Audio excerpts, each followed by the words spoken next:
Unkarissa syntynyt ja Vaasassa vaikuttanut taiteilija Nándor Mikkola oli Suomen taiteen suuri akvarellisti.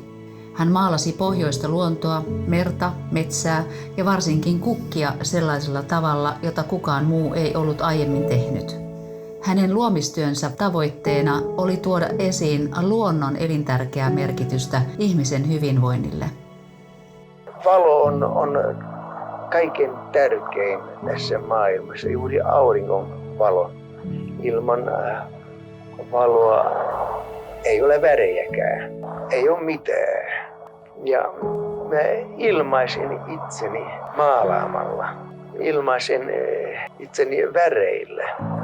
Tämä on elämäntapa, se ei ole ammatti. Se on mun iloni ja se on mun suruni ja se on mun leipänikin tietysti.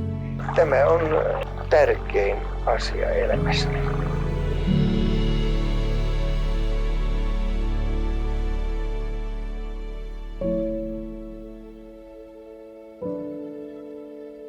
Nándor Mikkolan taiteella on tärkeä tehtävä Vaasan yliopiston Merenranta-kampuksella.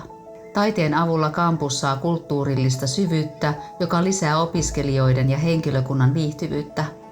Mikkolan akvarellit ovat osa yli 80 taideteosta sisältävää kokoelmaa, jonka vaasalainen varatuomari ja taiteen keräilijä Pekka Lind on yliopistolle lahjoittanut. Minä olin siitä onnellisessa asemassa, että sain luvan käydä Nándorin ateljeessa ja sain siellä itse valita niitä töitä, jotka minua kiinnostivat. Ja tässä on kuva vuodelta 1993, jolloin olen yhdellä käynnillä Nándorin ateljeessa ja poistun sieltä onnellisena ja tyytyväisenä paketti kainalossa.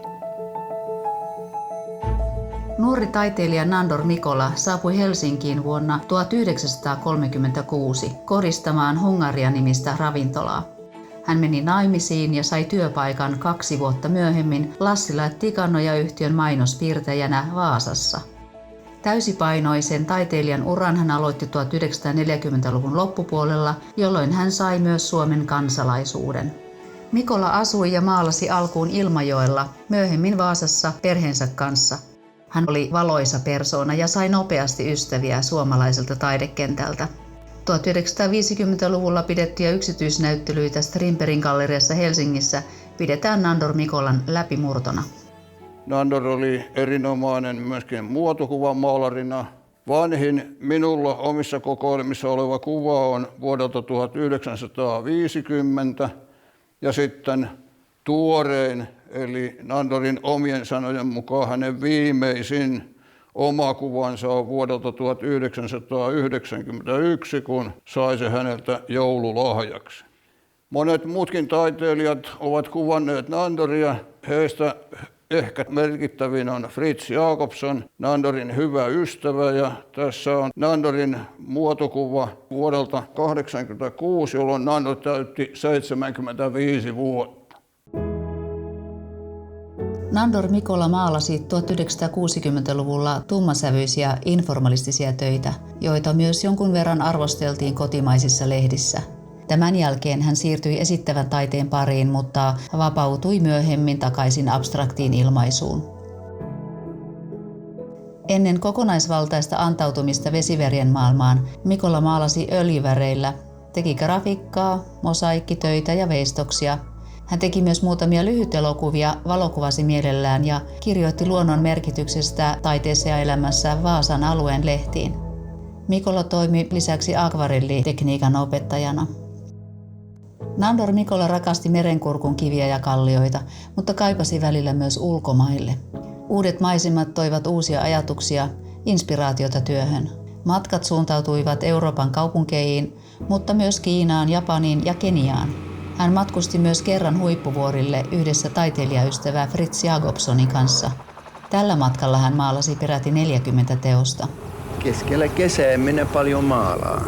Se on niin vihreä ja minua ei kiinnosta vihreä väri, tuollainen pinaattiväriä ja minä pakenin huippuvuorella.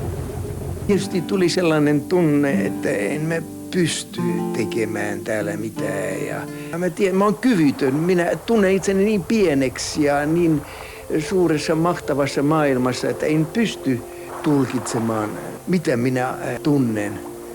Että tunnen pienottuni ja en osaa, en pysty tekemään mitään täällä. Nandor Mikolalle oli tärkeää vangita tunnelma mahdollisimman raikkaasti, olla hetkessä kiinni. Siksi nopea vesiväritekniikka sopi hänelle erityisen hyvin. Mikola kulki ilmaisussaan kohti pelkistämistä, tavoitteenaan ikuistaa paperille henkilökohtainen kosketus luontoon. Taiteilija toteuttaa itsensä.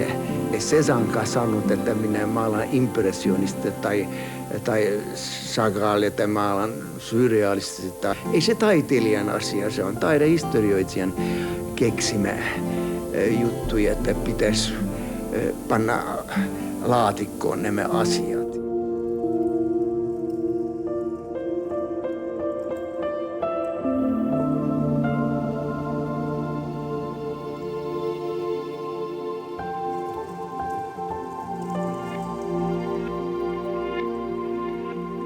Professorin arvonimi Nandor Mikolalle myönnettiin vuonna 1979. Hän sai myös nimikkomuseon ja taidesäätiön Vaasaan. Nandor Mikola maalasi niin pitkään kuin pystyi, ikuistaen suuresti rakastamaansa Pohjanmaan luontoa. Nandor oli erittäin sydämellinen, iloinen ja aivan poikkeuksellisen ahkera ihminen. Hän koko ajan korosti sitä, että pitää maalata joka päivä, jolloin se tulee niin sanotusti itsestään, se itse taideteos. Mutta hänellä oli se sama ongelma kuin monilla muillakin taiteilijoilla. Paras työ oli edelleenkin tekemättä.